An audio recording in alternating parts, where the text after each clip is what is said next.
இன்னைக்கு சமூக நீதி என்று சொன்னாலே இது நம்முடைய விழுப்புரம் மண்ணு தான். ஆனா என்ன பண்ணிட்டாங்க இந்த ஸ்டாலின் அவர்கள்? இதே இடத்துல இப்ப நம்ம போறோம்ல கூட்டம், இதே இடத்துல 2019 அன்றைக்கு அப்போ நடந்த இடைத்தேர்தல், அந்த இடைத்தேர்தலில் இந்த மண்ணில இதே இடத்துல நான் நின்னு பேசுறேன்ல, இதே இடத்துல ஸ்டாலின் அவர்கள் அன்னைக்கு பேசினார். என்னன்னு, நாங்க ஆட்சிக்கு வந்தவுடன் வன்னியர்களுக்கு 15 விழுக்காடு இடஒதுக்கீட்டை தனியாக நாங்கள் கொடுப்போம் என்று இந்த மண்ணிலே இதே இடத்துல உறுதி கொடுத்த ஸ்டாலின் அவர்களே, என்ன ஆட்சி உங்க வாக்குறுதி? நீங்க ஆட்சியில் இருக்கிறீங்களே, 4.5 ஆண்டுகள் ஆகிவிட்டது. இதற்கு என்ன, இந்த கேள்விக்கு என்ன விடை சொல்லுங்கள்?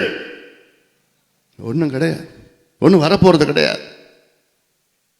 ஏன் இந்த வன்னிய சமுதாயத்தை பார்த்தா உங்களுக்கு அவ்வளவு வன்மம், அவ்வளவு கோபம் உங்களுக்கு இருக்கு? இது நான் ஜாதி பிரச்சனை கிடையாது, ஏதோ வன்னிய பிரச்சனை கிடையாது, இது சமூக நீதி பிரச்சனை. தமிழ்நாட்டிலே பெரும்பான்மை சமூகம் வன்னிய சமுதாயம், கிட்டத்தட்ட 18 விழுக்காடு தமிழ்நாட்டின் மக்களுடைய மக்கள் தொகை. இந்த 18 விழுக்காடு மக்கள் வளர்ந்தால் தமிழ்நாடு வளர்ச்சி அடையும். இதற்காகத்தானே இந்த மண்ணில் நாங்க ரத்தம் சிந்தனோம், எங்க தியாகிகள் ரத்தம் சிந்தன உயிரை நீத்தார்கள்.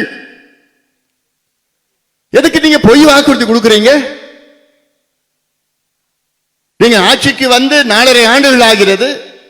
உங்களை மருத்துவர் ஐயா அவர்கள் ஒரு முறை நேரிலே சந்தித்து 10 கடிதங்கள் உங்களுக்கு எழுதியிருக்கிறார். எத்தனையோ முறை தொலைபேசியில் பேசினாரு. நான் உங்களை 3 முறை உங்களை நேரிலே சந்தித்தேன். எங்கள் கட்சியை சார்ந்தவர்கள், அமைப்பை சார்ந்தவர்கள் 50ற்கு மேற்பட்ட முறை அதிகாரிகள், அமைச்சர்களை சந்தித்து வலியுறுத்தி அழுத்தம் கொடுத்தார்கள். உச்சநீதிமன்றம் தீர்ப்பு வழங்கி இன்றைக்கு சரியாக 1232 நாட்கள் ஆகிறது. உச்சநீதிமன்றம், அதற்கு மேல வேற எதுவும் அங்கு கிடையாது, முறையீடு கிடையாது.